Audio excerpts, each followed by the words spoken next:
இனிய காலை வணக்கம். மகதிஷ்டியின் தினம் ஒரு யோகா. இன்று மகதிஷ்டியின் தினம் ஒரு யோகாவில் இன்று செய்து காமிக்கக்கூடிய ஆசனம் கஸ்தபாத அங்குஷ்டாசனா. கஸ்தபாத அங்குஷ்டாசனா 2 சுற்றுகளாக செய்து காமிக்க இருக்கிறோம். முதல் சுற்றில் ஒரு 15 அல்லது ஒரு 20 எண்ணிக்கை செய்து முடித்திருக்கு. ஓய்வுக்கு பின் மூச்சு சுவாசம் முடிந்த பிறகு ஆசிரியர்கள் வர்ணனையில் சில பழங்கள் பற்றிய தகவல்களில் பழம் அப்படி இல்லைன்னா மூலிகை இல்லை ஏதோ ஒரு தகவல் தெரிந்து கொள்ள இருக்கிறோம். அதுக்கு முன்னாடி இந்த கஸ்தபாத அங்குஷ்டாசனா செய்வதனால் ஏற்படும் நன்மைகளை தெரிந்து கொள்ள இருக்கிறோம். இந்த ஆசனம் செய்வதனால் இடுப்பு மூட்டுகளுக்கு வளையும் தன்மையை ஏற்படுத்தி அமைக்கிறது. அது மட்டும் இல்லாமல் இளம்பெண்களின் இடுப்பு கூடு வளர்ச்சிக்கும் சரியான வடிவமைப்புக்கும் இந்த ஆசனம் உதவி செய்கின்றன. இடுப்பு மற்றும் தொடையில் உள்ள ஊளை சதையெல்லாம் இருக்கு இல்லையா, அதெல்லாம் கரைக்கக்கூடிய ஆசனமாக இந்த ஆசனம் இருக்குது. அது மட்டும் இல்லாமல் உடலின் சமநிலை உணர்ச்சியையும் உடல் உறுப்புகளின் ஒருங்கிணைந்த செயல்படும் தன்மையும் வளர்ச்சியையும் கொடுக்கின்றது இந்த ஆசனம். அது மட்டும் இல்லாமல் உடலை உறுதி கொள்கிறது. இந்த ஆசனம் செய்வதனால் கஸ்தபாத அங்குஷ்டாசனம் செய்வதனால் ஏற்படும் நன்மைகள் மீண்டும் இடுப்பு மூட்டுகளுக்கு வளையும் தன்மையை ஏற்படுத்தி கொடுக்கின்றன. இளம் பெண்களின் இடுப்பு கூடு வளர்ச்சிக்கு சரியான வடிவமைப்புக்கும் இந்த ஆசனம் உதவி செய்கின்றன. இடுப்பு மற்றும் தொடையில் உள்ள ஊழச்சதையும் கரைக்கின்றன. உடலின் சமநிலை உணர்ச்சியையும் உடல் உறுப்புகளின் ஒருங்கிணைந்து செயல்படும் தன்மையும் வளர்ச்சியை செய்து உடல் உறுப்பு உறுதியடைய செய்கின்றது. இந்த ஆசனம் செய்வதனால் கஸ்தபாத அங்குஷ்டாசனா சில உடல் இலக்க பயிற்சிகளை செய்து முடித்து ஆசனம் செய்து காமிக்கிறோம். பக்கவாட்டில் செய்யக்கூடிய ஆசனம்.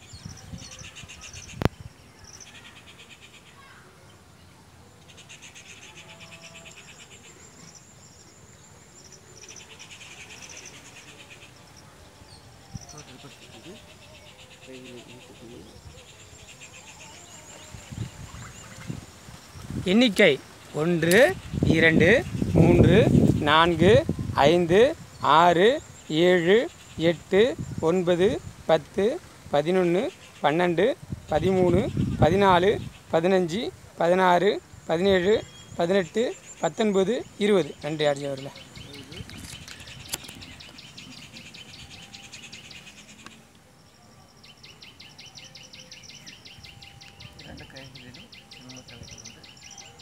ஆழ்ந்த மூச்சு சுவாசம்.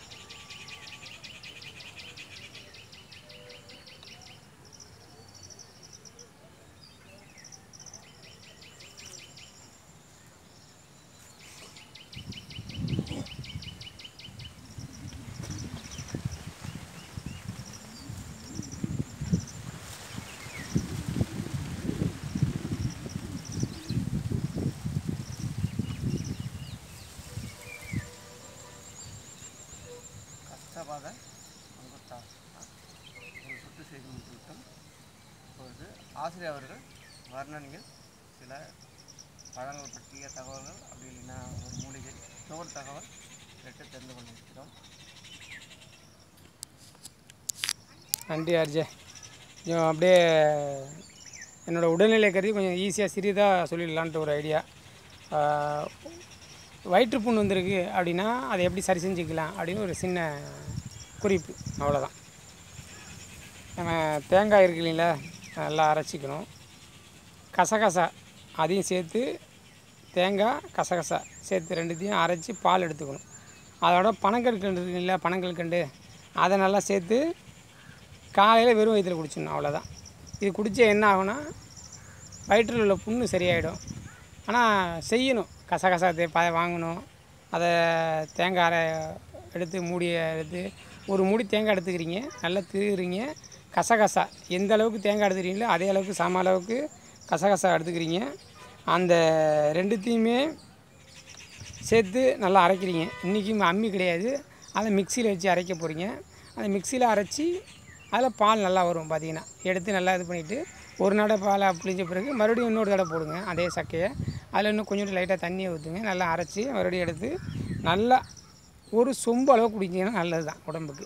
இல்லை ஒரு பெரிய டம்ளர்னு சொல்லுவோம் இல்லைங்களா, ஒரு 200 மில்லி, ஒரு 1/4 லிட்ரு, 250 மில்லி அந்த அளவுக்கு பெரிய ஒரு இது குடிச்சிங்கன்னா ஒரு 3 நாள் குடிச்சிங்கனாலே உங்களுக்கு நல்ல மாற்றம் தெரிஞ்சிடும். அப்புறம் நீங்களே பயன்படுத்த ஆரம்பிச்சிடுங்க. என்ன சொன்ன இன்னொரு தடவை, வயிற்றுப்புண் குணமாக தேங்காய், கசகசா ரெண்டுமே சம அளவு எடுத்து அதை நல்லா அரைச்சி அதுலேருந்து எடுத்து பால் எடுத்துக்கணும். அந்த பாலில் பனக்கற்கண்டை நல்லா கலக்கி, பனக்கற்கண்டை கரைக்கிறத ரொம்ப பொண்ணு ஆட்டிகிட்டு இருப்பீங்க, அதையும் உடச்சிருங்க. உடச்சி தூளாக்கி போட்டிங்கன்னா ஈஸியாக சரியாயிடும். காலையில் எழுந்திரிச்சி வெறும் வயிற்றில் குடிக்கணும், அவ்வளோதான் விஷயம்.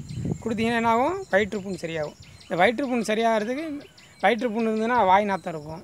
இப்போ எனக்கு வாய் நாட்டம் இருக்குது, எனக்கு கொஞ்சம் வயிற்றுப்புண் இன்றைக்கி இருக்குது, அதனால் வாய் நாட்டம் இருக்குது லைட்டாக அப்படின்னு உணர முடியும். அதனால் மற்றவங்கள்ட்ட பேசுகிறதுக்கெலாம் கூச்சப்பட வேண்டிய அவசியம் இருக்காது. இதுதான் சாதாரண விஷயம்தான். என்ன சொல்கிறோம், தேங்காய் மூடி, தேங்காய் எவ்வளோ எடுத்துக்கிறோமோ தேங்காய் திருகி எடுத்துக்கிறோம். அடுத்து கசகசா எந்த அளவுக்கு சேர்த்துக்கணும் அந்த கசகசா இது பண்ணிக்கிறோம். அது ரெண்டையும் சம அளவில் அரைச்சி அதுலேருந்து வர பால் எடுத்து பனங்கல்கண்டு போட்டு சாப்பிட்டா வயிற்றுப்புண் காலம்பறைய மாலையிலையும் சாப்பிடலாம், இரவு வேலையிலையும் படுக்கிறதுக்கு முன்னாடியும் அதை சாப்பிட்டுக்கிட்டு முன்னாடி முடிஞ்ச பிறகும் காலம்பறை எழுந்திரிச்சோடனே சாப்பிட்டீங்கன்னா மிகவும் நல்லது. இதுதான் சாதாரண சின்ன சின்ன விஷயந்தான், சொல்கிற விதமும் எடுத்துக்கிற விதமும் தான் இருக்குது. மீண்டும் ஒரு முறை உங்களுக்காக இந்த ஆசனம் செஞ்சு கட்டுவாங்க ஆர்ஜி அவர்கள். ஆசிரியர் அவர்கள் வர்ணனைகள் நம்ம வயிறு குணம் பற்றி தெரிஞ்சுக்கிட்டோம்.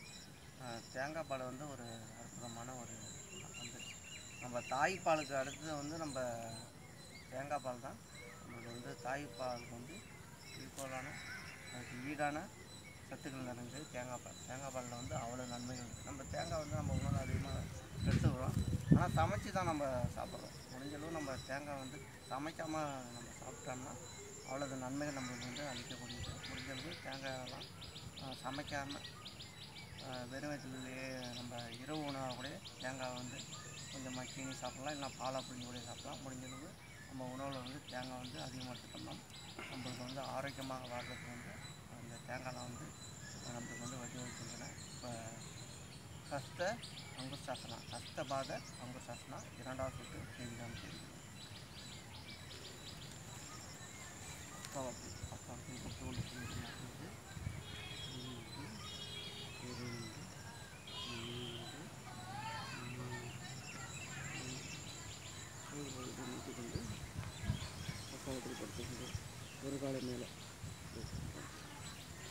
எண்ணிக்கை 1 2 3 4 5 6 7 8 9 10 11 12 13 14 15 16 17 18 19 20.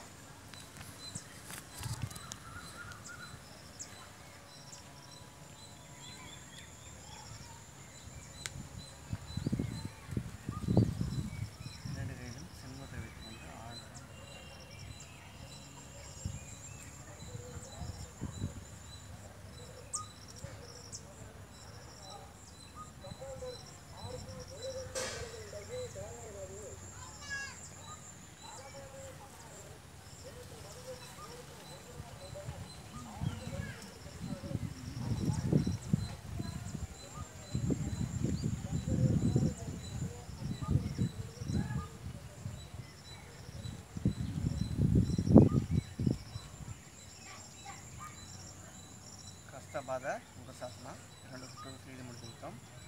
ஹஸ்தபாத அங்குசாசனா செய்வதனால் ஏற்படும் நன்மைகளையும் தெரிஞ்சுக்கிட்டோம்.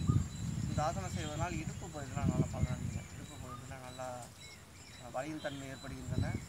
அது மட்டும் இல்லாமல் இடுப்பில் வந்து சில பக்கம் தசைகள்லாம் அதிகமாக இருக்கும். அது மட்டும் இல்லாமல் இடுப்புலாம் ஒரு அழகான ஒரு தோட்டத்தில் இருக்கக்கூடியது. பெண்கள்லாம் இந்த இடுப்பு பகுதியில் இந்த ஆசனம் தொடர்ந்து செய்து வந்தாங்கன்னா ஒரு அழகான ஒரு தோற்றம் அமைக்கும். இடுப்பு சட்டைகள்லாம் குறைக்கப்படுகின்றன. அது மட்டும் இல்லாமல் இடுப்பு வலி, சில பக்கம் இடுப்பு வலி இப்போ உள்ள காலகட்டத்தில் நிறைய பேருக்கு வந்து இடுப்பு வலி தான் நமக்கு அதிகமாக இருக்குது. அந்த இடுப்பு வலிலாம் குறையக்கூடிய ஆசனம். அந்த ஆசனம் செய்வதனால் அந்த இடுப்பு வலிலாம் அதிகமாக இல்லாமல் குறையும். முடிஞ்சளவு நாங்கள் அளிக்கக்கூடிய ஆசனம்லாம் தொடர்ந்து பாருங்கள், பார்த்து செய்து நம்ம உடம்பையும் மனதையும் ஆரோக்கியமாக வைத்துக்கொள்ளும். முடிஞ்சளவு நம்ம ஏதோ ஒரு பயிற்சி நம்ம செஞ்சோம்னா தான் நம்ம வந்து உடம்பை வந்து நம்ம ஆரோக்கியமாக வைத்துக்கணும். அந்த காலத்தில் நம்ம தாத்தா பாட்டி காலத்துலலாம் வந்து உடல் உழைப்பெல்லாம் அதிகமாக இருந்துச்சு. இப்போ உடல் உழைப்பெல்லாம் ரொம்ப குறைஞ்சிட்டு. எல்லாம் எங்கே போனோம்னா வாகனத்தில் தான் போகிறோம், பஸ்ஸில் போகிறோம், ட்ராவல் பண்ணணும். அதுக்கு முன்னாடி அந்த ஆதி காலத்துலலாம் வந்து நடந்தெல்லாம் போயிருக்காங்க. ஒரு 10 கிலோமீட்டர் 15 கிலோமீட்டர்லாம் ஸ்கூலுமே நடந்தெல்லாம் போயெல்லாம் படிச்சிருக்காங்க. இப்போலாம் வந்து நம்ம கொஞ்சம் தூரம் போனாவே நம்ம வந்து ஒரு சைக்கிளில் வந்து நல்ல பயிற்சி தான். நம்ம சைக்கிளில் கூட அதிகமாக நம்ம போகிறதில்ல. நம்ம வாகனத்தில் தான் 2 வீலரு 4 வீலர் அப்படி தான் நம்ம போயிட்டுருக்கோம். அதனால் உடல் உழைப்புலாம் ரொம்ப குறைஞ்சிருச்சு. அதனால் முடிஞ்சளவு நம்ம அழிக்கக்கூடிய ஆசனம்லாம் வந்து நம்ம எளிமையான ஆசனம், நிறைய ஆசனங்கள் எளிமையான ஆசனம் நம்ம செஞ்சாவே நம்ம உடற்புறம்லாம் நிறைய பலனை கிடைக்குங்க. முடிஞ்சளவு ஆசனம்லாம் செய்து உடம்பையும் மனதையும் ஆரோக்கியமாக கொடுங்கள். மகதிஷ்டியின் தினம் ஒரு சேனலை வந்து பாருங்கள், லைக் பண்ணுங்கள், ஷேர் பண்ணுங்கள், கமெண்ட் பண்ணுங்கள், சப்ஸ்கிரைப் பண்ணுங்கள். முடிஞ்சளவு ஆசனம்லாம் செஞ்சு உடம்பை வந்து எல்லோரும் ஆரோக்கியமாக வச்சுக்க முயற்சி பண்ணுங்கள். நாளை மற்றும் ஒரு சிறந்த ஆசனத்துடன் உங்களை சந்திக்க தயாராக காத்து கொண்டிருக்கிறோம். நன்றி, நன்றி, வணக்கம்.